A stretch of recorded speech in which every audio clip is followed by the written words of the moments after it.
Hello good evening everyone, कैसे भी आप सब। यस, याशी और विजिबल नाउ। लक्ष्य, याशी, रिंकी, करण, शहनवाज, ईशन। आई होप ये सारे हमारे पास मई एंड सितंबर 25 वाले बच्चे जुड़े हैं।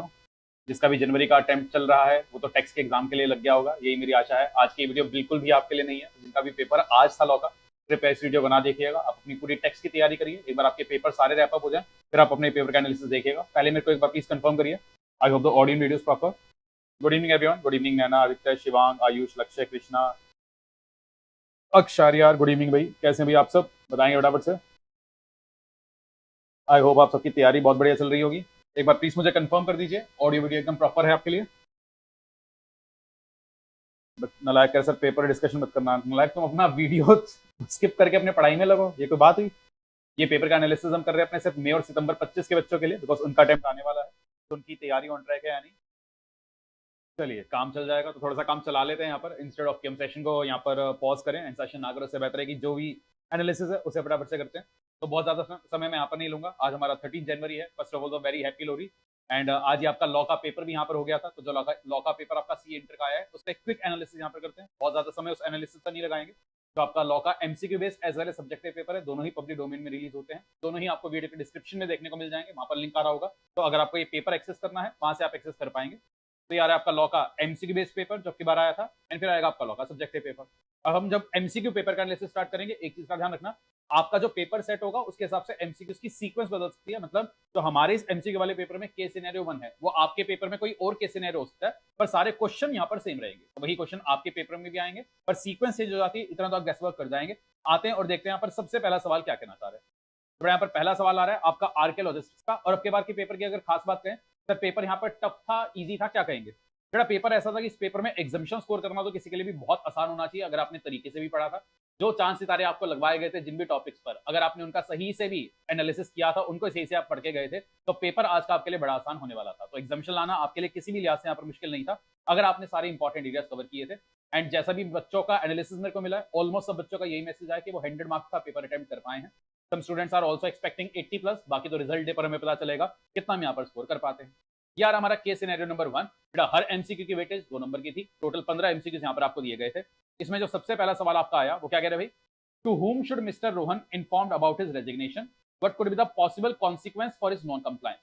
तो यहाँ पर आपको एक कंपनी के बारे में दिया गया। कंपनी की अगर जानकारी देखें तो एक कंपनी है JK logistics, one of the leading company है। 5 साल पहले 75% इक्विटी शेयर जेके लॉजिस्टिक्स के एक्वायर किए थे आरके लॉजिस्टिक्स। और आरके लॉजिस्टिक्स की प्रेजेंस है हरियाणा, पंजाब, राजस्थान में। नीचे आपको क्या बताया गया, आरके लॉजिस्टिक्स की शेयर होल्डिंग किसके पास है। थोड़ा 3 गवर्नमेंट्स के पास यहाँ पर आ रही है, हरियाणा, राजस्थान, पंजाब। 3 सरकारें मिलकर के इस कंपनी का लगभग अगर आप देखेंगे कितना होल्ड कर रही है, 57% होल्ड कर रही है। यहां से हमें एक बात क्या पता चल गई, आरके लॉजिस्टिक्स जो है वो हमारी गवर्नमेंट कंपनी बन जाती है। और क्योंकि आरके लॉजिस्टिक्स आज जेके लॉजिस्टिक्स का 75% एक्वायर किए हुए, तो जेके लॉजिस्टिक्स इसकी सब्सिडरी है, और सब्सिडरी होने की वजह से ये भी गवर्नमेंट कंपनी बन जाती है। तो गवर्नमेंट कंपनी बनाने के 2 रास्ते होते हैं, या तो सरकार 51% होल्ड करे, या आप किसी सरकारी कंपनी की सब्सिडरी हो। तो ये दोनों ही कंपनी यहाँ पर गवर्नमेंट कंपनी है। आगे बताया गया कि 29 सितंबर को इस कंपनी ने अपनी एजीएम बुलाई। मिस्टर रोहन जो कंपनी के ऑडिटर हैं, suffered stroke, and in order to reduce his workload, आज उन्होंने एज एन ऑडिटर कंपनी से रिजाइन कर दिया है। और उनकी एनुअल रेम्यूनरेशन थी 5 लाख रुपए।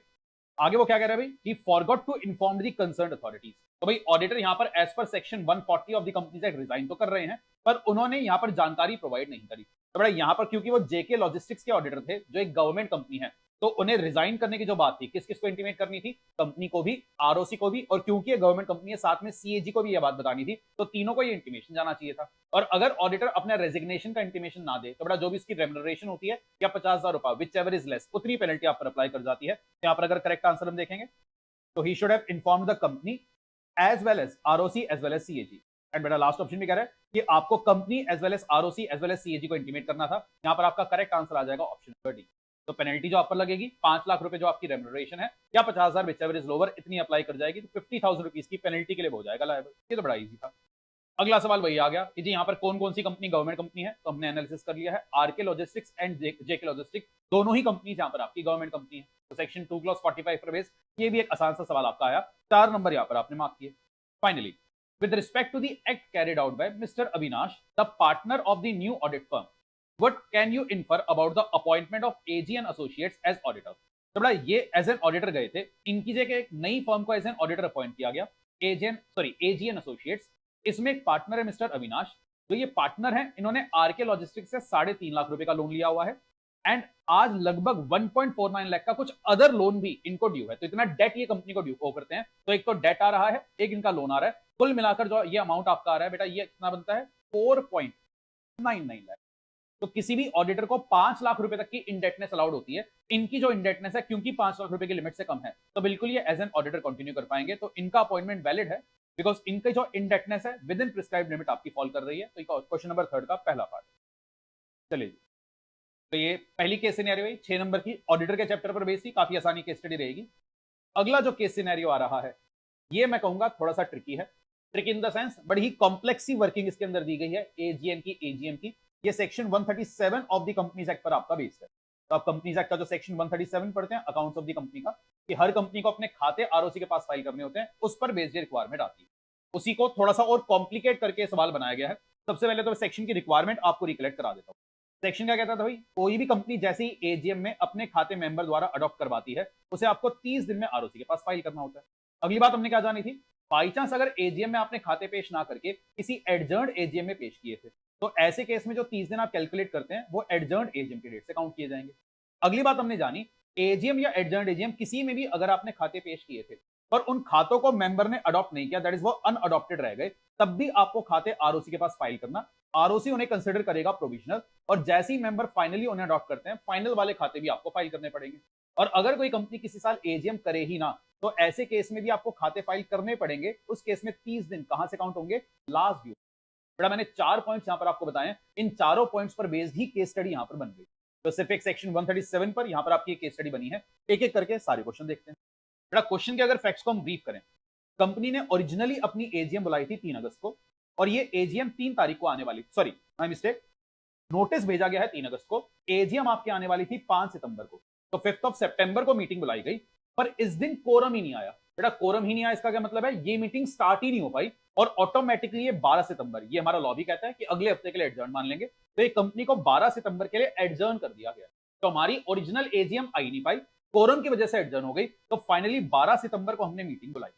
ये जो मीटिंग आई, इस मीटिंग में मेंबर के द्वारा खाते अडॉप्ट नहीं हो पाए, कुछ भी अनअवॉइडेबल रीजन था, तो मेंबर ने इन खातों को अडॉप्ट नहीं किया, तो यहां पर मीटिंग को कैंसिल किया गया। एंड बाद में 2 दिसंबर को कंपनी ने ईजीएम बुलवाकर मेंबर से फाइनली इन खातों को अडॉप्ट करवाया। और उसने क्या कहा, कंपनी सेक्रेटरी क्योंकि बिजी था, एक टूर पर गया हुआ था, तो ये 2 जनवरी तक भी हम खाते आरओसी के पास फाइल नहीं कर पाए। ये खाते फाइनली जाकर आरओसी के पास फाइल हुए 3 जनवरी। तो ये तो हमारी केस स्टडी यहां पर बन रही थी। अब देखते हैं क्वेश्चन यहां पर क्या क्या कह रहे हैं। सबसे पहले पहला सवाल, what is the course of action that XYZ Limited should take for filing of the financial statement with ROC with respect to AGM which could not be held on 5 सितंबर। तो हमने जो मीटिंग बुलाई थी और उसमें कोरम ना होने की वजह से मीटिंग ऑटोमेटिकली एडजर्न हो गई, तो इसके रिगार्डिंग हमारा करेक्ट आंसर क्या होगा, बेटा यहां पर आपका करेक्ट आंसर आएगा, just give me a second, option number D. तो कह रहे जी, there is no obligation on the part of XYZ limited to inform the registrar the fact that AGM could not be held. तो बेटा एक तो ROC को आपको बताने की जरूरत नहीं है कि कोरम ना होने की वजह से मीटिंग एडजर्न हुई है, इसका कोई इंटीमेशन सेक्शन 103 में आरओसी के पास नहीं जाता। Also the unadopted financial will not be required to be filed with the ROC in this. बेटा इस केस में मेरे अकॉर्डिंगली यहां पर खाते फाइल नहीं होनी चाहिए, बिकॉज यहां पर एजीएम हो ही नहीं पाई, मेंबर के आगे खाते पेश हो ही नहीं पाए। हालांकि क्योंकि इंस्टीट्यूट एक बहुत कॉम्प्लेक्स केस स्टडी बना रहा है, इस पर मैं खुद कह रहा हूं मेरे हिसाब से इंस्टीट्यूट का आंसर डाइसी हो, पर 99% इंस्टीट्यूट भी ऑप्शन डी के साथ ही जाना चाहिए। This is the correct answer. बाकी तो जब इंस्टीट्यूट अपना सजेस्टेड रिलीज करेगा, आईसीआई का भी फाइनल आंसर हम देखेंगे, पर क्योंकि यहां पर ये वाली मीटिंग हुई ही नहीं थी, ये वाला पॉइंट एप्लीकेबल होगा ही नहीं, बिकॉज एजीएम हम कर ही नहीं पाए। अगला क्वेश्चन फिर क्या कह रहा है, what is the course of action that XYZ Limited should take for filing of financial with ROC 12 सितंबर। जब 12 सितंबर को हमने मीटिंग करी और वहां पर मेंबर ने खाते अडॉप्ट नहीं किए, इसके रिगार्डिंग अपने को क्या करना पड़ेगा, बेटा इसके रिगार्डिंग ये खाते तो हमें आरओसी के पास फाइल करने पड़ेंगे, आरओसी ने कंसिडर करेगा प्रोविजनल, और जैसे ही फाइनल वाले फाइल होंगे उनकी भी फाइलिंग अपने को करनी पड़ेगी। तो यहां पर सारे ऑप्शंस में प्रोविजनल वाला जो पॉइंट था वो ऑप्शन सी में आपको गिवन था कि आपको आरओसी को एजीएम एडजर्न वाला तो इंटीमेशन देने की जरूरत नहीं है, पर 12 सितंबर से 30 दिन के अंदर खाते फाइल करिएगा, आरओसी ने कंसीडर करेगा प्रोविजन। तो option number C will be correct. अगला, what is the course of action that XYZ limited should take for filing of the financial statement with ROC with respect to the EGM held on 2 December. तो जो 2 दिसंबर को हमने EGM करके member द्वारा खातों को finally adopt करवाया है, बेटा ये वाले खाते हमें आरओसी के पास 30 दिन में फाइल करने हैं। तो पिछले वाले थे प्रोविजनल, ये वाले फाइल होंगे। Just give me a second.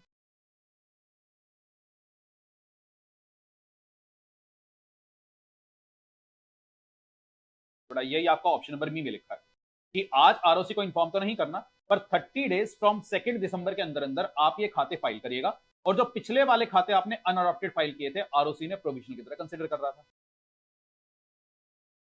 चलिए, इसका आंसर आ जाएगा आपका option number B. And finally last question क्या कह रहे हैं, ये कह रहे हैं जी, in case XYZ limited could not convene the AGM on 2 December. तो अगर कंपनी ने 2 दिसंबर को मीटिंग करी ही ना होती तो ऐसे केस में क्या होता। अब यहां पर क्वेश्चन में थोड़ा सा एरर है, बिकॉज केस स्टडी ने 2 दिसंबर वाली मीटिंग को ईजीएम का नाम दिया था, ये क्वेश्चन एजीएम का नाम दे रहा है। पर सवाल के अगर इंटेंट पर हम जाए, सवाल ये पूछना चाहता है कि अगर किसी साल कंपनी एजीएम करी ही ना, तब भी क्या उसको अपने खाते फाइल करने पड़ेंगे। बड़ा थोड़ा सा क्वेश्चन का इंटेंट अपने को पकड़ना पड़ा। हालांकि केस स्टडी की लैंग्वेज अगर थोड़ी सी ज्यादा क्लियर और बेटर होती, क्वेश्चन बहुत बेटर बन सकता था। पर आई होप आप क्वेश्चन के इंटेंट को पकड़ पाए हो। तो अगर आपने एजीएम नहीं भी करी, तब भी आपको फाइनेंशियल आरओसी के पास फाइल करने पड़ते हैं। 30 दिन उस केस में कहां से काउंट हो जाते हैं, last due date of the AGM. ये आपका बेटा इस केस स्टडी का आंसर बनता है। ये केस स्टडी लैंग्वेज के पर्सपेक्टिव से थोड़ी सी वेल ड्राफ्टेड नहीं है, मैं खुद से कह रहा हूं। एक कॉम्प्लेक्स केस स्टडी बनाने के चक्कर में 1-2 क्वेश्चन ऊपर नीचे हुए, but these will be the suggested answer of this case. अगली केस स्टडी आपकी बड़ी आसान है, इसको डिस्कस कर लेते हैं, इसमें कोई कंफ्यूजन नहीं है। आते भाई इस पर। पहला सवाल, Board of Directors of NCL wants to understand from Nirad the implication of 5% holding of BCPL। तो बड़ा यहां पर BCPL एक कंपनी दी गई थी। अगर आप केस स्टडी पढ़ेंगे तो आपको पता चलेगा कि यहां पर BCPL इस कंपनी के अंदर पहले से 5% शेयर होल्ड करके रखे हुए थे और बाद में इस कंपनी ने इसको सब्सिडरी बना लिया। तो अगर सब्सिडरी आप बन जाते हो तो सब्सिडरी बनने से पहले जो आपके पास शेयर होते हैं वो आप कंटिन्यू कर सकते हैं होल्ड करने के लिए, इसी में कंटिन्यूटी होल्ड। अब वोटिंग पावर वाली कोई बात नहीं है, वैसे वोटिंग पावर इस पर आपको मिलेगा नहीं, पर ये जो पुराने वाले शेयर हैं ये आप सब्सिडरी बनने के बाद होल्ड करके अपने पास रख पाएंगे। अगला सवाल कह रहे हैं, Yogesh, one of the share holder deposit in advance the remaining amount due on his share without any calls made by NC. तो कंपनी ने यहां पर कॉल मनी नहीं मंगाया, फिर भी उसने कॉल का पैसा एडवांस बेसिस पर जमा कर दिया और आज कंपनी ने डिविडेंड डिक्लेयर किया है। बेटा सेक्शन 51 पर भी सवाल है, पिछले टाइम में भी इस पर सवाल आया था, अब की बार फिर से इसी सेक्शन पर क्वेश्चन रिपीट हुआ है। तो यहां पर योगेश को कोई डिविडेंड नहीं मिलेगा। यहां पर योगेश को प्रोपोर्शनेट डिविडेंड मिल जाएगा अगर कॉल मनी इन एडवांस है या बोर्ड ऑफ डायरेक्टर के द्वारा ऑथराइज्ड है। प्रोपोर्शनेट डिविडेंड मिलेगा अगर ओआर द्वारा ऑथराइज्ड है और प्रोपोर्शनेट डिविडेंड मिलेगा अगर आर्टिकल के द्वारा ऑथराइज्ड। बेटा इसका करेक्ट आंसर वैसे तो ऑप्शन ए है, पर इंस्टीट्यूट इसका आंसर हमेशा आर्टिकल वाले पॉइंट के हिसाब से देता है। मैंने क्लास में बार बार आपको कहा था, अगर सेम क्वेश्चन आए आप यही आंसर मार्क कर आएंगे कि अगर आर्टिकल्स परमिट कर देते हैं कंपनी डिविडेंड पे कर सकती है in proportion of the paid up value.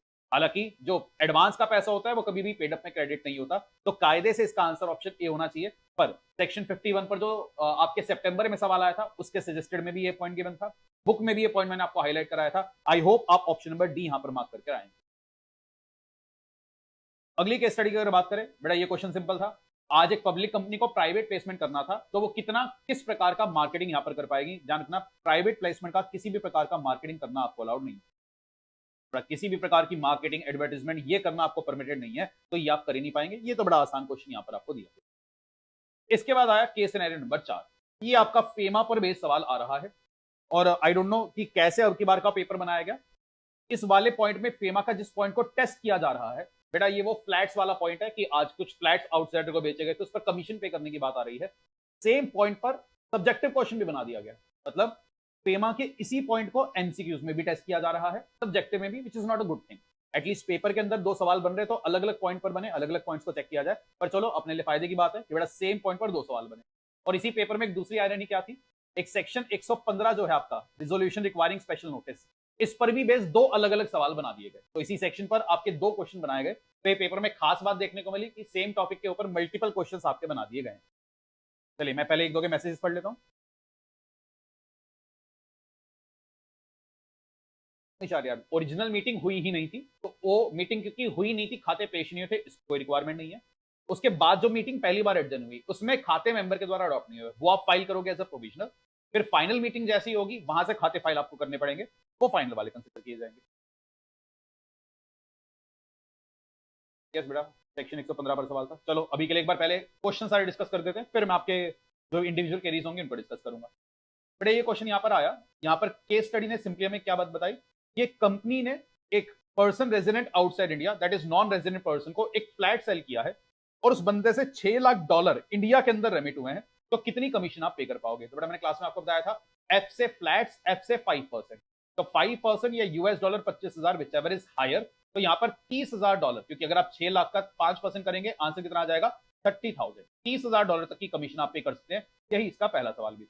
और यहाँ पर $30,000 के हिसाब से आप ऑप्शन ए मार्क कर जाते हैं। क्वेश्चन का एक और एस्पेक्ट था, कंसल्टेंसी के लिए कितना पैसा पे कर सकते हो। तो बड़ा यहाँ पर अगर आप केस स्टडी पढ़ोगे, जो कंसल्टेंसी थी वो इंफ्रास्ट्रक्चर बेस्ड कंसल्टेंसी, तो अगर नॉर्मल कंसल्टेंसी होती है $10 लाख अपने को अलाउड होता है, इंफ्रास्ट्रक्चर कंसल्टेंसी में $1 करोड़ अलाउड है। तो अगर आपको फ्लैट्स वाला पॉइंट आता था उससे भी आंसर सॉल्व हो जाता, फ्लैट वाला पॉइंट नहीं आता था, अगर कंसल्टेंसी वाला पॉइंट ध्यान था उससे भी आपका ये आंसर सॉल्व हो सकता। तो दोनों में से अगर एक भी पॉइंट आपको आता था तो ये आंसर आपका सॉल्व हो जाता। बच्चा कह रहे कॉन्फिडेंस आया, चलो आता है कुछ, अरे सब आता होगा ना, लागो चिंता क्यों कर रहे हो। अगला सवाल, यहां पर कंपनी ने कंटेनर डिटेंशन चार्जेस पे किए हैं प्रिस्क्राइब्ड अमाउंट से ज्यादा, तो एज पर फेमा का करंट अकाउंट ट्रांजैक्शन यहां पर आपको अप्रूवल जो लेना होता है वो लेना होता है ministry of surface transport director general of shipping का। ये भी बड़ा आसान सवाल था। एंड फाइनली अगला सवाल कह रहे हैं भाई, considering the provisions of FEMA, the possible suggestion that can be given by legal team regarding the investment of US dollar 2,60,000 by mister Tony in Rishikesh farm house project. But हमने capital account transaction में सीखा था cat नीरे, कुछ ऐसी transaction होती है जो एक पर्सन रेजिडेंट आउटसाइड इंडिया को अलाउड नहीं होती, जिसके अंदर आपके Nidhi company, agriculture, transferable development right, chit funds, and last में क्या आता था real estate including farm houses. तो फार्म हाउस के बिजनेस में एक नॉन रेजिडेंट या पीआरओआई को पैसा लगाना अलाउड होता ही नहीं है। That is why mister Tony आप यहां पर फार्म हाउस के अंदर पैसा इन्वेस्ट नहीं कर पाएंगे। आई होप ये सारी बातें आपको ध्यान आ रही हूं। अगला सवाल आपका एलएलपी पर बेस्ड आया, सिंपल सा section 29 partner by holding out के अंदर एक पॉइंट आता था, उस पर बेस्ड क्वेश्चन है कि where after sub partner death the business is continued in same LLP name. तो बड़ा एक पार्टनर की डेथ हो गई पर एलएलपी पुराने नाम के साथ ही कंटिन्यू कर रही है। अगर आपने ये सेक्शन नहीं भी पढ़ रखा तब भी कॉमन सेंस से आंसर कर जाओगे, इतना आसान सवाल है। तो अगर पार्टनर की डेथ हो गई और एलएलपी अभी भी पार्टनर का नाम इस्तेमाल कर रही है, तो बड़ा ऐसे केस में क्या एलएलपी की लायबिलिटीज के लिए उसका लीगल रिप्रेजेंटेटिव या उसका एस्टेट लायबल होना चाहिए? ऑब्वियसली नहीं। So they shall not be make his legal representative or his estate liable for any act of the LLP after his death। ये अगर सेक्शन नहीं भी आता, कॉमन सेंस से क्वेश्चन टैकल हो सकता था। ये बड़ा आसान एमसीक्यू आपको दिया गया। एंड फाइनली जीसीए का एक एमसीक्यू आ रहा है, इससे ज्यादा आसान एमसीक्यू आज तक तो जीसीए पर कभी बना नहीं। ये कह रहे जी जीसीए कहाँ कहाँ अप्लाई करता है पूरे इंडिया पर, including JNK, excluding JNK, excluding Delhi and JNK. ध्यान रखना बड़ा, जीसीए के अंदर कोई टेरिटोरियल जुरिस्डिक्शन का सेक्शन ही नहीं है, बिकॉज जीसीए डिपेंडेंट होता है दूसरे कानूनों पर। तो जहां जहां आपका दूसरा कानून अप्लाई करता है वहां वहां आपका जीसीए अप्लाई करता है। तो ये 15 क्वेश्चन थे। अगर आपने तरीके से पढ़ाई कर रखी है, आई एम वेरी श्योर कि ये 15 एमसीक्यू सॉल्व करने में 15 से 20 मिनट से ज्यादा आपको नहीं लगा होगा। तो ये आपका एमसीक्यू बेस्ड पेपर तो यहाँ पर आ गया। चलो बच्चा कहता है सर 30/30, बाकी जब तुम्हारी मार्कशीट आएगी तब देखेंगे 30/30 कितने बच्चे लेकर के आते हैं, अभी तो तुम लोग कह देते हो। चलिए तो बड़ा ये तो आपका एमसीक्यू बेस्ड पेपर आया। अब आ जाते हैं अपने सब्जेक्टिव पेपर पर। सब्जेक्टिव पेपर का ट्रेंड वही सेम आया जो पेपर पैटर्न हम हमेशा से एनालाइज करते हुए आते हैं। क्वेश्चन नंबर 1 आपका कंपलसरी है, उसके अलावा आपको 5 में से कोई भी 4 सवाल करने थे, तो ये चॉइस आपको दी गई। लास्ट जो क्वेश्चन नंबर 6 का पहला पार्ट था वहां पर आपको एक इंटरनल चॉइस भी मिलती है। फटाफट से एक एक करके सारे सवाल डिस्कस करते हैं। तो बड़ा आपकी बार जनवरी 2025 के पेपर के लिए मैंने एक सुपर 30 क्वेश्चंस की एक लिस्ट रिलीज करी थी। उसके अंदर मैंने आप सबको मौका दिया था कि आप गेस वर्क करके बताना कि अब की बार इस पेपर के क्वेश्चन नंबर 1 के पार्ट ए में कौन से सेक्शन पर बेस सवाल बनेगा, मतलब कंपनी एक्ट का कौन से सेक्शन पर बेस सवाल बनेगा। कोई भी बच्चा यहाँ पर गेस नहीं कर पाया, कोई भी बच्चा क्या मैं भी गेस नहीं कर पाया, बिकॉज जो सुपर 30 सेक्शंस की लिस्ट थी उसमें ये वाला सेक्शन कवर्ड नहीं था जो इस सवाल के अंदर पूछा गया है। और जितने भी बच्चों के वहां पर hundreds of comments were there, एक भी बच्चे का कमेंट इस सेक्शन पर बेस्ड आया ही नहीं। पर ये सेक्शन हमने क्लास में जरूर कवर किया हुआ है। सेम क्वेश्चन का एमसीक्यू भी हमने सॉल्व किया हुआ है, सब्जेक्टिव भी क्वेश्चन सॉल्व किया हुआ है। तो ये जो पहला सवाल आया ये आपका सेक्शन, चलो सेक्शन मैं नहीं बताता, क्वेश्चन पढ़ते हैं, क्वेश्चन पढ़ते पढ़ते आप बताना कौन से सेक्शन पर बेस्ड है। और जितने भी बच्चे करंट बैच में पढ़ रहे हैं वो भी इसको गेस कर पाएंगे, देखते हैं आपको याद आता है यानी। क्वेश्चन कह रहे हैं भाई 1 लाख इक्विटी शेयर 100 रुपए की कंपनी ने इशू किए हैं 2 रुपए के प्रीमियम पर, और आज कंपनी को पैसा रिसीव भी हो गया है, और आज कंपनी ने प्रोस्पेक्टस इशू करके पैसा रेस किया था, मतलब पब्लिक से पैसा आया है। प्रोस्पेक्टस में स्पेसिफाइड था कि कंपनी इस पैसे का इस्तेमाल करेगी मैन्युफैक्चरिंग एंड डिस्ट्रीब्यूशन एक्टिविटीज के अंदर। अगस्त 2024 में company after proper market survey found that there is ample demand for artificial intelligence based software and therefore company ने डिसाइड किया है कि वो जो पैसा है उसको डिफरेंट पर्पस में इस्तेमाल करना चाहती है। तो आज वो जो पब्लिक इशू का पैसा था उसे एक डिफरेंट एआई के पर्पस में लगाना चाह रही है। साथ ही साथ they also wanted to divert a small amount for type of investment in equity share of large successful company. तभी वो ऑब्जेक्ट्स को वेरी करके कुछ पैसा तो एआई के बिजनेस में लगाएंगे, कुछ पैसा किसी दूसरी कंपनी के शेयर्स में इन्वेस्ट करना चाहते हैं। इसके लिए बोर्ड ऑफ डायरेक्टर ने 2 रिजोल्यूशन मेंबर के आगे प्रपोज किए। उन्होंने कहा जी 60 लाख रुपए हम इन्वेस्ट करेंगे एआई के बिजनेस में, 5 लाख रुपए हम इन्वेस्ट करेंगे एक लिस्टेड कंपनी के इक्विटी शेयर्स में ट्रेडिंग करने। In order to avoid any unwarranted situation from share holder, director ने एक एहसान भी किया, उन्होंने एक ईजीएम बुलाई और मेंबर से अप्रूवल भी मांगा, और मेंबर्स ने फेवर वाले जो वोट डाले वो अगेंस्ट वाले से ज्यादा है, मतलब ओआर जितनी वोटिंग यहां पर हो गई। आई होप बेटा पढ़ते पढ़ते क्या बात है भाई, बच्चों ने सेक्शन यहां पर गेस कर लिया, बहुत अच्छे बेटा। सेक्शन 27 पर बेस्ड ये सवाल, ध्यान रखना सिर्फ 13 लिखने से काम नहीं चलेगा, 27 पर बेस्ड है, बिकॉज 27 में एक एडिशनल पॉइंट क्या आता था कि आप किसी दूसरी लिस्टेड कंपनी के शेयर में पैसा इन्वेस्ट नहीं कर सकते। तो इस क्वेश्चन के 3 लेग आ रहे हैं। सबसे पहला, क्या ईजीएम में जो मेंबर का approval by way of OR लिया गया, क्या वो ठीक है? नहीं, बिकॉज इस केस में जब आप ऑब्जेक्ट्स को वेरी करते हो आपको मेंबर से क्या पास करवाना पड़ता है? एसआर। तो पहले पार्ट का आंसर तो क्या आएगा जी? एसआर पास करवाना चाहिए था। अगला क्वेश्चन कह रहे हैं जी, prescribe details of the notice which was given to the shareholder shall also have been published in newspaper, one in English and one in vernacular, circulating in the CTV where registered office is situated। क्या ये वाला point ठीक है बेटा? बिल्कुल, आपको newspaper में publish करना चाहिए था। तो अगर कंपनी ने पब्लिश नहीं किया वो उसका एरर है, तो कंपनी ने क्योंकि पब्लिश नहीं किया तो ये वाला पॉइंट भी एकदम वैलिड था। एंड फाइनली, क्या आप ऑब्जेक्ट्स को वेरी करके किसी दूसरी लिस्टेड कंपनी के शेयर में पैसा लगा पाओगे? ये सेक्शन 27 ने कंप्लीटली। तो यहां पर बेटा सेक्शन 27 आपको लिखना था कि ऑब्जेक्ट्स वेरी करने के लिए एसआर पास करेंगे, 2 न्यूज़पेपर में पब्लिश करेंगे, डिसेंटिंग शेयर होल्डर्स को एग्जिट ऑफर देंगे, and finally facts of the case दिखाते हुए फाइनल कंक्लूजन आपका आना चाहिए। आई होप ये क्वेश्चन आसान है, आप क्रैक कर पाए होंगे, बहुत अच्छे। बहुत सारे बच्चे यहाँ पर सेक्शन नंबर पहले ही गेस कर पाए, वेरी गुड। अभी थोड़ा सा टेक्निकल इंग्लिश है वॉल्यूम को लेकर के, पर चलो मैं थोड़ा सा और तेज बोलता हूँ, थोड़ा सा काम इस वीडियो में आप चला लेना। वीडियो को हम कैंसिल करके उससे बेहतर है जैसा हमारे पास है उस सिचुएशन के हिसाब से परफॉर्म करते हैं। आते बेटा अगले सवाल पर। चलो जी, सोहन लाल जी का सवाल आ रहा है, कह रहे जी Sohan Lal ji was appointed as the auditor. Once again auditor के चैप्टर पर बेस सवाल आ रहा है। अब की बार के पेपर में बेटा ऑडिट का चैप्टर काफी ज्यादा फोकस में रहा है। तो Sohan Lal was appointed as the statutory auditor of RST limited, a non-government company, at the AGM held on 3 September. He resigned after 2 months. Once again resignation पर बेस्ड ही सवाल आ गया, केस स्टडी में भी रेजिग्नेशन का पॉइंट था, यहां पर भी है। तो आज वो रिजाइन करके चले गए क्योंकि उन्होंने अपना सीओपी ही सरेंडर कर दिया है। आज अगर ऑडिटर रिजाइन कर गया है तो कंपनी ये वाला सिचुएशन कैसे फुलफिल करेगी? बेटा कैजुअल वैकेंसी पर बेस्ड ये सवाल है। तो अब की बार जो क्वेश्चन है सेक्शन 139 पर बेस्ड आया है। कैजुअल वैकेंसी एक नॉन गवर्नमेंट कंपनी है, तो कौन फिल करेंगे? बोर्ड ऑफ डायरेक्टर 30 दिन में। क्या और कोई बात आप लिखना चाहोगे इस आंसर में? कोई नहीं, करंट बैच के स्टूडेंट्स ने नहीं पढ़ा, पर किसी ने पढ़ रखा है, कोई पुराना बैच का बच्चा है जिसका मई या सितंबर में पेपर है, वो आंसर देकर बताए। बेटा ऑडिटर रिजाइन करके गया है तो डायरेक्टर से कैजुअल वैकेंसी फिल करते हैं with in a period of 30 days. कोई और बात जो आप अपने आंसर में लिखना चाहो? अरे बताओ भाई। हाँ जीशन, कल हम पढ़ेंगे चैप्टर, डोंट वरी। बेटा साथ में ध्यान रखिएगा क्योंकि ये रेजिग्नेशन का केस है, आपको एक ईजीएम बुला करके मेंबर से भी अगले 3 महीने में अप्रूवल लेना है। बहुत अच्छे भाई, जो भी ये रेगनारोक आ रहा है। चलिए, तो अगले 3 महीने में मेंबर से आपको अप्रूवल यहां पर लेना पड़ेगा, बिकॉज ये रेजिग्नेशन का केस है, तो मेंबर को ये बात का इंटीमेशन आपको देना रहेगा। अगला क्वेश्चन आ गया बेटा फेमा पर बेस्ड, और वही वाला पॉइंट फिर से टेस्ट किया जा रहा है जो ऑलरेडी केस स्टडी में हम सॉल्व कर आए हैं। एक प्रॉपर्टी डीलिंग हुई है, 2 करोड़ रुपया यहां पर फाइनली फाइनलाइज हुआ है, 2 इंस्टॉलमेंट में पैसा आएगा। बस अभी जो पैसा यहां पर रिसीव हुआ है वो 60% रिसीव हुआ है, तो आपको बताना है कितना कमीशन आप पे कर पाओगे। थोड़ा कमीशन पे करना कितना अलाउड है? 5% of the inward remittance of the foreign currency, या $25,000 विच एवर इज हायर। तो यहां पर इनवर्ड रेमिटेंस जो अभी हुआ है वो सिर्फ कितने का हुआ है? 60%। तो आंसर आप कैलकुलेट करेंगे 2 करोड़ का 60%, एंड फिर उसका 5% कैलकुलेट करेंगे, और 25,000 whichever is higher, higher पहला वाला आएगा, तो ये आपका फाइनल आंसर यहां पर बन जाएगा।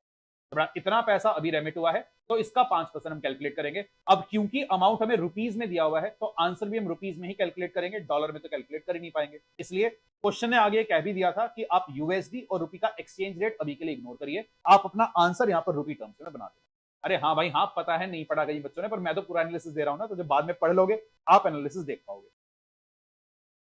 बहुत अच्छे। तो ये रेगनारॉक की सिनाग लगा रखे, जो भी नाम है बच्चे का। चलो जी, 2 करोड़ 60%, 5%, चलो बढ़िया। आई होप पेपर में भी सही से करके आए हो। आते अगले सवाल पर। सिल्क सेगमेंट प्राइवेट लिमिटेड, नलायको जो एग्जिस्टिंग बैच के बच्चे हैं, तुमने ये पढ़ रखा है, पढ़ते पढ़ते सेक्शन नंबर बता देना। चलिए, silk segment private limited is a wholly owned subsidiary of Silk Block Limited, a listed public company. तो एक प्राइवेट कंपनी है जो पब्लिक कंपनी की सब्सिडरी है. Board of director of silk segment private limited have collectively decided upon the proposal to grant a loan of 15 lakh and 20 lakh to Mr. Sohan and Mr. Subarna respectively for the purchase of fully paid up share of the company. आज इस private company ने अपने 2 employees को पैसा दिया है कि आप मेरी ही कंपनी का फुल्ली पेड अप शेयर खरीदिए. क्वेश्चन आगे कह रहा है जो मिस्टर सोहन है वो कंपनी के डिप्टी मार्केटिंग मैनेजर हैं और उनकी मंथली सैलरी है 1 लाख रुपए, जबकि जो मिस सुबर्णा है वो कंपनी की सीएफओ हैं और उनकी मंथली सैलरी है 2 लाख रुपए. बेटा सेक्शन नंबर क्या बात है, चलो सेक्शन नंबर तो बच्चों ने बता दिया 67. अब सबसे पहली बात बेटा सेक्शन 67 में क्या एक प्राइवेट कंपनी किसी को पैसा देकर अपना शेयर खरीद सकती है? यस. बताओ क्या ये क्वेश्चन लगेगा भी या नहीं? बिकॉज कंपनी तो प्राइवेट कंपनी है. किसी कंपनी को अपना शेयर खरीदना अलाउड नहीं था, सबसेक्शन 1 ने कहा. सबसेक्शन 2 ने कहा पैसा देकर शेयर नहीं खरीदवा सकते, पर वो बात सिर्फ पब्लिक कंपनी पर लगती है. क्या इस कंपनी पर भी ये बात लगेगी? बहुत अच्छे ध्यान रखना, इस पर भी ये बात लगेगी, बिकॉज साथ में यहां पर आपको डीम्ड पब्लिक कंपनी वाली बात लिखनी है. क्योंकि ये एक पब्लिक कंपनी की सब्सिडरी है तो चाहे अपने आर्टिकल्स में ही प्राइवेट क्यों ना हो, इसको भी पब्लिक कंपनी माना जाएगा. तो यहां पर आपको डीम्ड पब्लिक कंपनी वाली बात मेंशन. बहुत अच्छे भाई. और क्योंकि ये डीम्ड पब्लिक कंपनी है, अब इस पर भी ये बात लगती तो सबसे पहले तो क्या ये मिस सुबर्णा को पैसा दे सकती है? दे ही नहीं सकती. क्यों नहीं दे सकती? बिकॉज पैसा देना आपको अलाउड होता है any employee other than director and KMP. और क्योंकि ये सीएफओ है, इनको पैसा देना अलाउड ही नहीं था. और आपने सोहन जो आपके नॉर्मल मार्केटिंग मैनेजर थे, इनको पैसा देना अलाउड था, इनको उधार पर पैसा दे सकते थे. पर यहां पर गड़बड़ी क्या करी? इनको दिया गया पैसा इनकी 6 महीने की सैलरी से ज्यादा नहीं होना. तो इनकी 1 महीने की सैलरी 1 लाख, मैक्सिमम 6 लाख का लोन आपको प्रोवाइड करना चाहिए था. आपने 15 लाख रुपए का लोन प्रोवाइड कर दिया, तो ये गड़बड़ी यहां पर हो गई. अगला पार्ट इसी क्वेश्चन का कह रहा है आपका आंसर क्या होता अगर वो पब्लिक कंपनी इस प्राइवेट कंपनी के मात्र 25% शेयर होल्ड करती. बेटा फिर पूरा आंसर बदल जाता, बिकॉज उस केस में तो ये एक प्राइवेट कंपनी हो जाती और फिर उस केस के अंदर इसको लोन देना अलाउड है, बिकॉज प्राइवेट कंपनी पैसा देकर अपना शेयर खरीदवा पाएगी. तब तो ये आंसर आप पर लगेगा ही. आई होप ये क्वेश्चन आप क्रैक कर पाए होंगे. सर ये आंसर तो मस्त सब सेक्शन सब क्लॉज. अरे भाई रैग्नारोक जाकर के अपना टेक्स्ट का पेपर पढ़ो, आज की बातों में क्यों लगे हुए हो. चलो आते अगले सवाल पर. ये आपके डिपॉजिट्स के चैप्टर पर बेस सवाल है. सेक्शन 73 का ये सवाल है. पर ये जो सवाल बनाया गया 73 में जो प्राइवेट कंपनी की एग्जम्पशन है, बड़ा क्लास में जाकर चेक कर लेना, बहुत सारे चांस सितारे इस एग्जम्पशन पर लगवाए थे. इसी एग्जम्पशन पर बेस एक अच्छा खासा सवाल बना दिया. और अगर आपने एग्जम्पशन को तरीके से सीखा होगा तभी इस क्वेश्चन को क्रैक कर पाओगे. देखते हैं कर पाते हो या नहीं. तो एक प्राइवेट कंपनी की बात आपको दी गई है, वो ना ही किसी की स्टार्टअप है, ना ही सब्सिडरी एसोसिएट है. उसकी पेड अप कैपिटल 8 करोड़ की है. सिक्योरिटीज प्रीमियम गिवन है, जनरल रिजर्व गिवन है, उसका एग्जिस्टिंग कुछ बोरोइंग्स है वो भी आपको गिवन है. Company never fail to file annual return and financial statement. Sir ये बात हमें क्यों बता रहा है? बिकॉज बेटा एनुअल रिटर्न फाइनेंशियल स्टेटमेंट का अगर डिफॉल्ट होता तो प्राइवेट कंपनीज एग्जामिशन का फायदा नहीं उठा पाती. तो इस पॉइंट ने क्या क्लैरिफाई कर दिया? कोई डिफॉल्ट नहीं है, मतलब एग्जामिशन के लिए एंटाइटल्ड है. और आगे कह रहा है company has already successfully repaid all the money. आगे की कहानी में कट शॉर्ट कर देता हूं. कंपनी को आज कुछ पैसा रेस करना है और वो पैसा रेस करना है एक हाउसिंग प्रोजेक्ट के लिए, और वो चाहती है अपने मेंबर से डिपॉजिट्स के जरिए पैसा रेस करे, पर वो डीआरआर की रिक्वायरमेंट कंप्लाई नहीं करना. तो वो चाहती तो है कि मेंबर से डिपॉजिट का पैसा आ जाए, पर वो डिपॉजिट रीपेमेंट रिजर्व नहीं बनाना चाह रही. कंपनी के पास 2 चॉइस है, या तो मेंबर से 20 करोड़ रुपए के डिपॉजिट एक्सेप्ट कर ले 60% ब्याज के साथ, या वो 14 करोड़ रुपए के डिपॉजिट एक्सेप्ट कर सकती है. आपको बताने जी कितने रुपए का डिपॉजिट एक्सेप्ट करे कि उसको डीआरआर की रिक्वायरमेंट कंप्लाई ना. बड़ा ये क्वेश्चन आप तभी सॉल्व कर पाओगे जब वो एग्जाम्पशन आपको तरीके से याद है. वो एग्जाम्पशन क्या कहती थी? प्राइवेट कंपनी आप एग्जाम्प्ट हो सकते हो अगर आप 100% of the paid up capital free reserve securities premium तक का डिपॉजिट एक्सेप्ट कर रहे हो, या आप एग्जाम्प्ट हो सकते हो अगर आप स्टार्टअप हो. तो बड़ा स्टार्टअप तो ये है ही नहीं, केस स्टडी ने बता दिया. या आप एग्जाम्प्ट हो सकते हो अगर आप 3 कंडीशन पूरी कर दें कि आप किसी की भी सब्सिडरी या एसोसिएट नहीं है, आपकी बोरोइंग्स फ्रॉम बैंक या financial institution twice of your paid up capital और 50 crore which ever is lower, इससे ज्यादा ना हो, और इन बोरोइंग्स का कोई डिफॉल्ट नहीं. अब बेटा ये सेकेंड एग्जाम्पशन तो इसको मिलने थी. अब क्योंकि केस स्टडी में पूरे फैक्ट्स दिए गए हैं, आपको एनालिसिस करके ये बताना होगा क्या थर्ड एग्जाम्पशन के लिए ये एंटाइटल्ड है या नहीं. और बेटा थर्ड एग्जाम्पशन के लिए ये एंटाइटल्ड नहीं है. क्यों एंटाइटल्ड नहीं है? बिकॉज इसकी जो बोरोइंग्स है वो आ रही है 17 करोड़ रुपए की, पेड अप कैपिटल इसकी 8 करोड़ की है. तो बेटा twice of the paid up capital करेंगे तो 16 करोड़, या 50 crore which ever is lower. Lower करेंगे तो आंसर कितना आ जाएगा? 16 करोड़. और इसकी जो एग्जिस्टिंग बोरोइंग है वो 16 करोड़ से ज्यादा की है. तो क्योंकि इसकी borings twice of the paid up capital से ज्यादा है, ये तीसरी एग्जम्पशन भी इसको नहीं मिल पाएगी। तो घूम फिर के इसके पास जो ऑप्शन बचा सिर्फ ये पहली एग्जम्पशन का बचा है। अगर ये पहली एग्जम्पशन पूरी कर जाए तो ये डिपॉजिट एक्सेप्ट कर सकती है बिना डीआरआर की रिक्वायरमेंट को पूरा। तो पहली एग्जम्पशन के मुताबिक इसका जो डिपॉजिट का अमाउंट है कितने से ज्यादा नहीं होना चाहिए, 100% of the paid up capital, free reserve, securities premium, तीनों का अगर हम एग्रीगेट करेंगे तो आंसर कितना आ जाएगा, 15 करोड़। तो अगर 15 करोड़ रुपए तक के डिपॉजिट एक्सेप्ट करे तो इसको डीआरआर नहीं बनाना पड़ेगा, इससे ज्यादा करेगी तो डीआरआर बनाना पड़ेगा। तो बड़ा ऐसे केस के अंदर हमारा आंसर क्या आ जाएगा, ऑप्शन नंबर सेकंड। तो हम कहेंगे कंपनी आप प्रपोजल सेकंड के तहत 14 करोड़ रुपए एक्सेप्ट कर लो, डीआरआर से बच जाओगे। तो ये पहला प्रपोजल आप नहीं कर पाओगे। एक बहुत बढ़िया सवाल मैं कहूंगा इंस्टीट्यूट ने यहां पर बनाया, तरीके से एग्जामिशन को टेस्ट किया गया। अगर आपने एग्जामिशन बाय हार्ट पढ़ी होगी, पेपर या बुक में जितने भी एग्जामिशन के सवाल थे वो सॉल्व किए होंगे, तब इस क्वेश्चन को आप क्रैक कर पा रहे हो। तो बहुत बढ़िया सवाल यहां पर बनाया, एग्जामिशन की होल हार्टेड नॉलेज आपको इसके लिए होनी चाहिए। आई होप जिसने भी क्वेश्चन अटेम्प्ट किया हो बेटा आप इसको क्रैक कर पाए हो। अगला सवाल कह रहे जी डॉक्यूमेंट का मतलब क्या होता है एज पर जीसीए, वो आप मेंशन कर देंगे, जनरल कॉज एक्ट में आपका लिखा हुआ है। अगला क्वेश्चन आपका आ रहा है, यूइना infra projects private limited incorporate हुई है 1 जून 2022 को। Mister X had already registered the trade name of UIN infra. बेटा ये क्वेश्चन भी आपको पढ़ते पढ़ते आंसर कर देना है। तो एक कंपनी इनकॉर्पोरेट हुई है 2022 में और मिस्टर एक्स के पास ऑलरेडी यूइना इंफ्रा प्रोजेक्ट्स का ट्रेडमार्क था 1 अप्रैल 2018 से। मिस्टर एक्स बीमार चल रहे थे 2021 से, और जब वो बीमार होकर ठीक 2024 में होकर के आए, उन्हें पता चला जी 2022 में उनके ट्रेडमार्क के नाम से कंपनी इनकॉर्पोरेट हुई। तो कंपनी 2022 में इनकॉर्पोरेट हुई है और इनको पता चला है 2024 में। इन्होंने सीधे आरडी को अप्रोच किया और कहा जी जो कंपनी इनकॉर्पोरेट हुई है वो रजिस्टर्ड ट्रेडमार्क मेरा है, तो कंपनी को नाम रेक्टिफाई करने के लिए बोलना चाहिए। कंपनी कह रही जी हम नाम रेक्टिफाई नहीं करेंगे, इसलिए नहीं करेंगे बिकॉज हमारा नाम किसी भी दूसरी कंपनी के नाम से मिलता जुलता नहीं है। ट्रेडमार्क वाला नाम तो हम रख सकते हैं, बेटा नहीं रख पाएंगे। बहुत अच्छे, सेक्शन नंबर सबने बता दिया, सेक्शन 16। बेटा कंपनी का ये कंटेंशन तो बिल्कुल ठीक नहीं है, ट्रेडमार्क से भी मिलता जुलता नाम आपको रखना अलाउड नहीं होता। इस पर रूल 8A का भी रेफरेंस आप चाहो तो दे सकते हो। अगला सवाल, कंपनी ने दूसरा प्ली क्या कहा कि हम नाम बदलने के लिए बाउंड नहीं है, बिकॉज उस इंसान ने जो एप्लीकेशन दी ना 2 साल के बाद दी, तो इसलिए 2 साल के बाद क्योंकि एप्लीकेशन आ रही है ये वैलिड नहीं। बहुत अच्छे, ध्यान रखना बेटा, उसकी एप्लीकेशन 3 साल तक आ सकती है। तो क्योंकि कंपनी 2022 में इनकॉर्पोरेट हुई है और वो 2024 में कंप्लेन फाइल कर रहा है, उस बिल्कुल उसकी कंप्लेन यहां पर सुनी जाएगी। बेटा सेक्शन 16 पर बेस सिंपल सा सवाल आपके लिए आता है, आई होप इसको भी आप टैकल कर पाएंगे। अगला क्वेश्चन कह रहे हैं भाई, members of world one limited holding more than 2% of the paid up capital wants to give a special notice. तो बड़ा क्या सिर्फ 2% पेड अप कैपिटल होल्ड करने वाले मेंबर स्पेशल नोटिस दे सकते हैं? बिल्कुल, section 115 of the companies act पर बेस्ड ये सवाल है। स्पेशल नोटिस देने के या तो आपके पास होनी चाहिए 1% की टोटल वोटिंग पावर या 5 लाख रुपए की पेड अप कैपिटल। तो क्योंकि 2% की है, स्पेशल नोटिस देने के लिए आप एंटाइटल्ड हो। अगला सवाल 108 पर बेस्ड आ गया। अगर आज एक लिस्टेड कंपनी, और बेटा पेपर में 108 पर ही बेस्ड एक और सवाल बना हुआ है, तो स्पेशल नोटिस के भी 2 सवाल हैं, पेमा के फ्लैट्स वाले पॉइंट के भी 2 सवाल हैं, और ये सेक्शन 108 के भी 2 सवाल हैं। तो सेम टॉपिक के मल्टीपल क्वेश्चन अब की बार के पेपर में रिपीट हुए हैं। तो if a member of a listed company जिसने ऑलरेडी रिमोट ई वोटिंग पर वोट कास्ट कर दिया है, क्या वो मीटिंग में आकर अपना वोट बदल पाएगा? सॉरी भाई, बिल्कुल भी नहीं। थोड़ा अगर कोई मेंबर रिमोट ई वोटिंग पर वोट कास्ट कर देता है, वो मीटिंग में तो आ सकता है, कोरम में भी काउंट होगा, पर वो दोबारा वोट कास्ट नहीं कर सकता, वो अलाउड नहीं होगा। तो ऑब्वियसली दोबारा वोट कास्ट करना अलाउड नहीं है, तो आप वोट चेंज कर भी नहीं पाएंगे।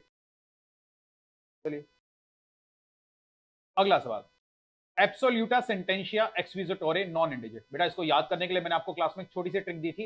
Absolute sentences require no exposure या नो एक्सप्लेनेशन। तो जो क्लियर सेंटेंसेस होते हैं उनको कोई एक्सप्लेनेशन की आवश्यकता नहीं होती, उसी पर बेस्ड आपका ये क्वेश्चन आ गया। तो बेटा डेफिनेशंस का ये वाला पॉइंट भी हमने डिस्कस किया। अगला सिमिलर क्वेश्चन आपकी बुक में आ रहा था, आपको बताने भी क्या ये कंपनी फॉरेन कंपनी है या नहीं। तो एक कंपनी है जो सिंगापुर में इनकॉर्पोरेट हुई है, उसने पेशेंट्स का एक डेटाबेस डेवलप किया है और मुंबई के एक हॉस्पिटल को सर्विसेज प्रोवाइड कर रहे हैं, पर सर्वर सिंगापुर में। बेटा उससे कोई फर्क नहीं पड़ता, बिल्कुल ये फॉरेन कंपनी हो जाएगी। एक कंपनी यूएई की है, इंडिया में कोई बिजनेस नहीं कर रही, सिर्फ एजेंट एम्प्लॉय किया है, बेटा ये फॉरेन कंपनी नहीं है। एडिशनली अगर आप आंसर में लिख देते एजेंट्स के थ्रू अगर कोई कॉन्ट्रैक्ट सिक्योर किया है, कोई बिजनेस कर रहे होते तब फॉरेन कंपनी बन जाती, सिर्फ एजेंट होने की वजह से उसको फॉरेन कंपनी नहीं मानेंगे। एक केप टाउन की कंपनी है, इंडिया में सिर्फ बोर्ड मीटिंग कर रही है, इस वजह से भी फॉरेन कंपनी नहीं बनेगी। और एक जर्मनी बेस्ड कंपनी है, इंडियंस ने सिर्फ 49% होल्ड किया है, इसकी वजह से भी foreign company. Ditto same question आपकी बुक में गिवन है, जाकर के चेक कर लेना, बिल्कुल सेम सवाल यहां पर आपका आ रहा है। तो ये वाला क्वेश्चन तो आपका काफी।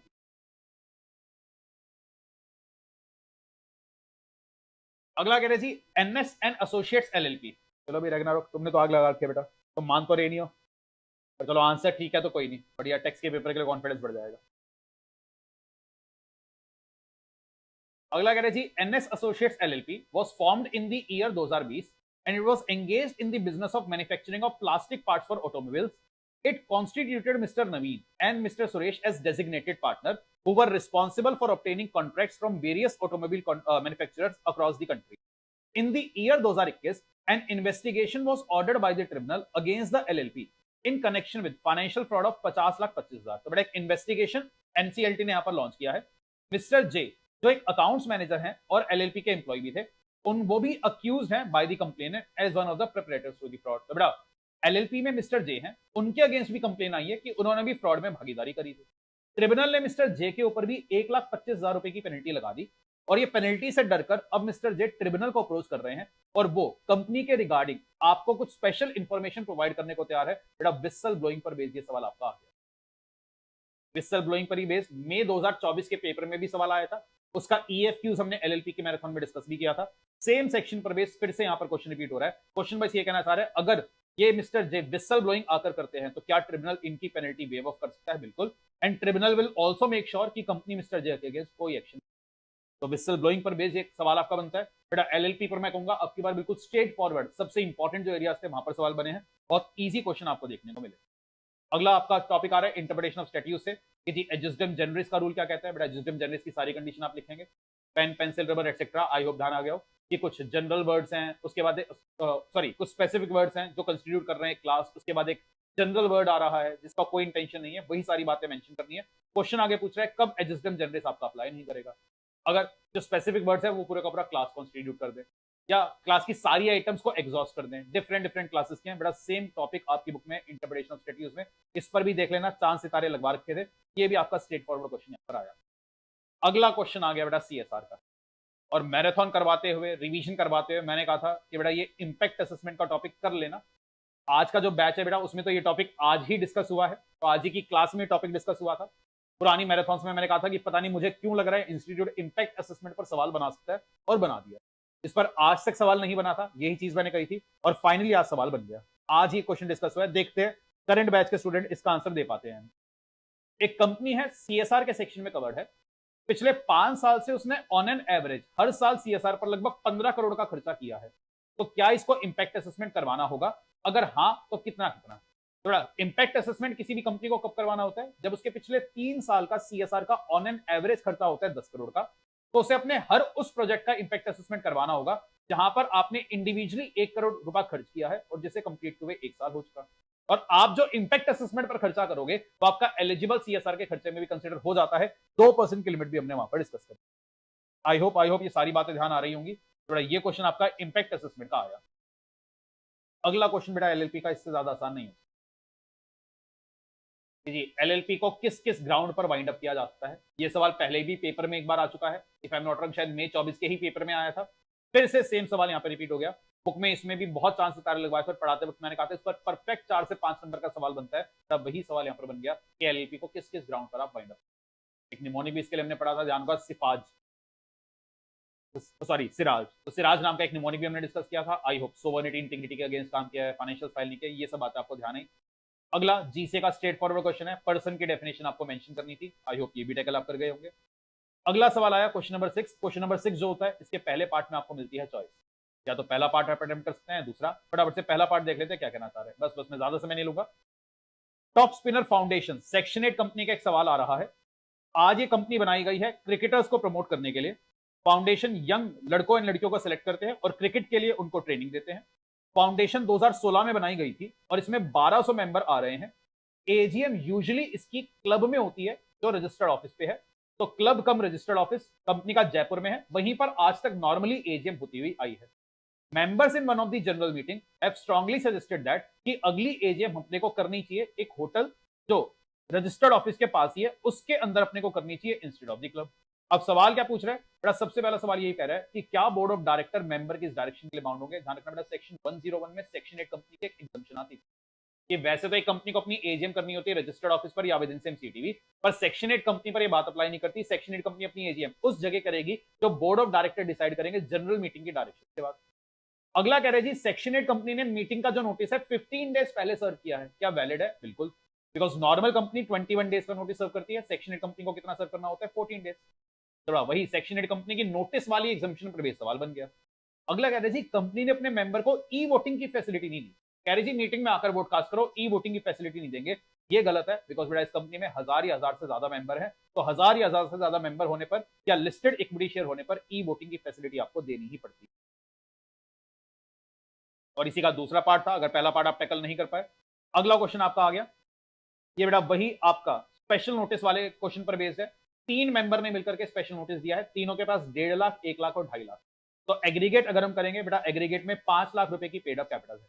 तो या तो मेंबर के पास 1% की वोटिंग पावर होनी चाहिए थी, या 5 लाख की कैपिटल होनी चाहिए थी। 5 लाख की क्योंकि कैपिटल है, तो इनके द्वारा दिया गया स्पेशल नोटिस सेक्शन 115 के हिसाब से बिल्कुल वैलिड है। बस स्पेशल नोटिस इनको प्रोवाइड करना कितने दिन पहले पड़ेगा बेटा? एक कंपनी को स्पेशल नोटिस प्रोवाइड करेंगे मीटिंग से 14 डेज पहले, और कंपनी अपने मेंबर्स को इंटीमेट करती है मीटिंग से 7 दिन, और 3 महीने से ज्यादा एडवांस में स्पेशल नोटिस नहीं आना चाहिए। स्पेशल नोटिस पर ही एक और सवाल आपका यहां पर बन गया।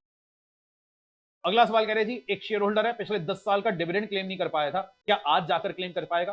तो बड़ा पिछले जो 7 साल है उससे पुराना डिविडेंड है, वो तो आपका ट्रांसफर हो चुका होगा आईपीएफ में, तो उसको क्लेम करने के लिए तो आपको आईपीएफ के पास जाना पड़ेगा। जो उससे 7 साल के विदिन वाले डिविडेंड है उनको जाकर के आप कंपनी से क्लेम कर पाएंगे। तो ये स्ट्रेट फॉरवर्ड सिंपल सा सवाल आपका बना। एंड फाइनली पेमा का इससे ज्यादा आसान सवाल तो क्या बनेगा, करंट अकाउंट ट्रांजेक्शन क्या होती है? करंट अकाउंट ट्रांजेक्शन वही होती है जो कैपिटल अकाउंट नहीं होती। तो कैपिटल अकाउंट मतलब जो एसेट या लायबिलिटी को ऑल्टर करती है, करंट उसको बोलते हैं जो कैपिटल अकाउंट नहीं होती। कुछ एग्जांपल्स वहां पर दे देंगे, foreign travel, medical, health care, education, gift किसी को भेजा है, मेंटेनेंस का खर्चा भेजा है, ये सब आपका फॉल कर जाता है करंट अकाउंट ट्रांजेक्शन। अगर आपने तरीके से पेपर की पढ़ाई कर रखी होगी, आपने चीजों को पढ़ा हुआ है, तो ये पेपर मैनेज हो सकता था। एग्जामिशन इस पेपर में ऑनेस्टली कहीं भी नहीं, अगर आपने प्रॉपरली पढ़ा है। एग्जामिशन यहाँ पर कहीं भी नहीं गई, एग्जामिशन लेन करना तो आपके लिए बड़ा आसान है। एंड एम पर्सनली होपफुल कि बच्चे इस पेपर में 75-80 के मार्क को भी स्कोर करेंगे। लेट्स सी अगर कोई 90 के ड्रीम मार्क को स्कोर कर पाता है, यानी तो 90 का जो ड्रीम रन नंबर है उसको कोई टपा पाता है, यानी ये मेरा एकदम वेट रहेगा। बट आई होप जो भी करंट बैच के बच्चे हैं या जिनका भी मई में पेपर है, सितंबर में पेपर है, इस एनालिसिस से आपको कॉन्फिडेंस आया हो। अगर कॉन्फिडेंस नहीं आया तो डीमोटिवेट नहीं होना है, अभी भी समय है। आप अपनी तैयारी को और ब्रशअप करिए, तैयारी को और बेहतर बनाइए, उसी के लिए आज का एनालिसिस आपको प्रोवाइड किया गया। तो जिनको पढ़ते पढ़ते कॉन्फिडेंस आया है, मतलब आपकी तैयारी बिल्कुल ऑन ट्रैक है, बिकॉज इंस्टीट्यूट का ही लेटेस्ट पेपर आप क्रैक कर पाए हो। जिनको दिक्कत ज्यादा आई है, मतलब आपको तैयारी अपनी बढ़ानी पड़ेगी। एक चीज बस छोटी सी जो मैं रिकमेंड करूंगा, मैं इतना कह सकता हूँ बेटा, अब जो इंस्टीट्यूट पेपर बना रहा है बहुत क्रिएटिव पेपर है। गए वो जमाने कि पुराने क्वेश्चंस को उठाए और कॉपी पेस्ट कर। टॉपिक्स तो देखो वही रहेंगे, टॉपिक सारे वही है जो हमने डिस्कस किए हैं, पर कुछ कुछ क्वेश्चंस काफी क्रिएटिव हैं। जैसे कि अगर आप देखेंगे, ये जो डिपॉजिट्स वाला सवाल बना, ये एक नई केस स्टडी थी जो आज से पहले इंस्टीट्यूट ने कभी बनाई नहीं, पर एग्जामिशन पर एक अच्छी खासी केस स्टडी यहाँ पर बना दी। तो यहाँ पर इसको आप तभी टैकल कर पाओगे जब लॉ के प्रावधानों को आपने तरीके से समझा होगा। तो अगर आप ये सोचोगे मैं बस कुछ सेक्शन और उनके कुछ क्वेश्चंस को रट के चला जाऊंगा काम चल जाएगा, ऐसा नहीं होने वाला। लॉ के प्रावधानों को आपको तरीके से पढ़ना पड़ेगा कि अब सारा का सारा पेपर एप्लीकेशन बेस्ड पेपर आ रहा है।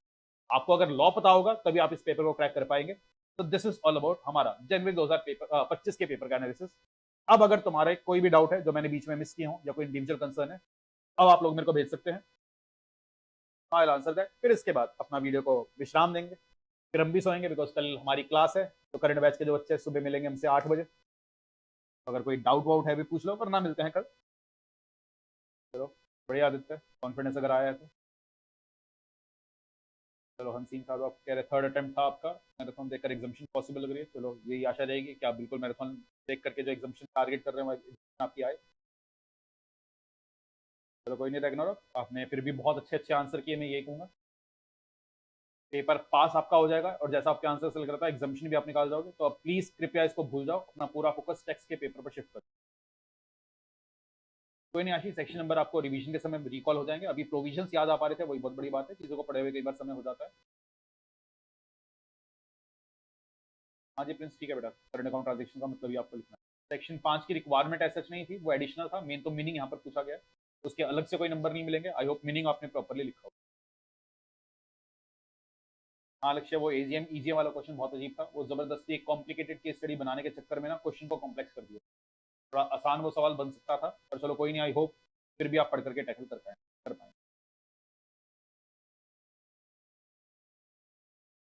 हाँ यश, वहाँ तो नंबर आपके कटेंगे, 5 साल लिखना था वहाँ पर आपको।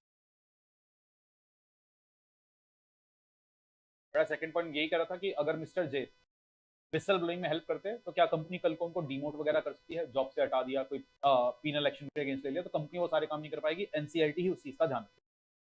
कोई फ्रॉड पकड़ने में अगर हमारी मदद करता है तो उसको सेफ गार्ड करना, ये एनसीएलटी की बात है।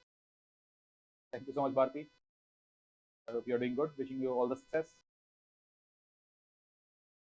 हाँ यश, सारे नंबर तो नहीं कटेंगे, सिर्फ उस एक पॉइंट का एक नंबर है जहाँ तक कट जाएगा। अगर बाकी पॉइंट्स आपने सही लगे उनके नंबर मिल जाएंगे, तो डोंट पैनिक। अपने अगले एग्जाम पर आप चलिए। और कोई डाउट ऐसे मेरी स्क्रीन पर अब नहीं है। आई होप ये पेपर का एनालिसिस आप सबके लिए फ्रूटफुल रहा हो। आई होप आप सबकी तैयारी ऑन ट्रैक हो, पेपर से कॉन्फिडेंस आया हो। अगर आपको बिल्कुल यहाँ पर टेंशन हो रही है, पेपर को आप टैकल नहीं कर पा रहे, तो समय अभी आपके पास है, आप अपने अटेम्प्ट की तैयारी को और बेहतर बनाइए और इम्प्रोवाइज करिए। सेक्शन नंबर गलत लिखा है, मार्क्स तो ऑब्वियसली कैसे मिलेंगे, उसका एक आध नंबर कट जरूर सकता है। सेक्शन नंबर ना लिखने से ठीक है, पर गलत लिखते हैं तो वहां पर नंबर काट लेता है इंस्टीट्यूट। बाकी अगर पूरा आंसर ठीक होगा देखेंगे।